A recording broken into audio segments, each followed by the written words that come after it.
आता वळूयात पुढल्या बातम्यांकडे। मागील 2 ते 3 दिवसांमध्ये राज्यात मोठ्या प्रमाणावर गुन्हेगारीच्या घटना घडलेल्या आहेत, पाहूयात। गेल्या 96 तासातल्या घटना, गुन्हेगारांचा सुळसुळाट। तारीख 9 डिसेंबर, पुण्यातील हडपसरचे भाजप आमदार योगेश टिळेकरांच्या मामाची अपहरण करून हत्या। 10 डिसेंबरला त्यांचा मृतदेह शिंदवणे घाटात सापडला। पवन शर्मा नावाच्या व्यक्तीला अटक। शेजारच्यानं वैयक्तिक वादातून त्यांच्या हत्येची सुपारी दिल्याची माहिती पोलिसांनी दिली।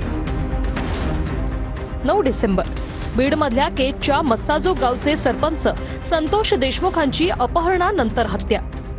गावी परतत असताना त्यांची गाडी अडवून हल्लेखोरांनी त्यांचं अपहरण केलं।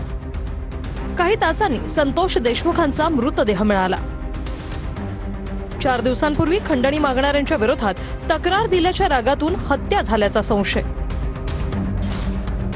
तारीख 10 डिसेंबर, दुसरीकडे परळीत व्यापारी अमोल दुबे दुकानातून घरी परतत असताना 5 जणांनी त्यांना मारहाण करत अपहरण केलं।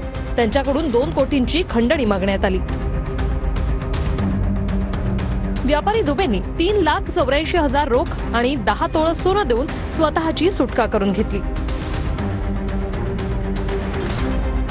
तारीख 10 डिसेंबर, चंद्रपूरच्या चिमूरमधील बेपत्ता महिला व्यापारी अरुणा काकडेंची हत्या झाल्याचं समोर आलंय।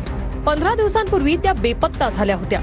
काल नागपूरच्या बेसा इथल्या निर्जनस्थळी त्यांचा मृतदेह आढळला। गळा दाबून काकडेंची हत्या केली गेली। हत्या प्रकरणात खुद्द बडतर्फ पोलीस कर्मचारी नरेश डाहुले याला अटक करण्यात आली।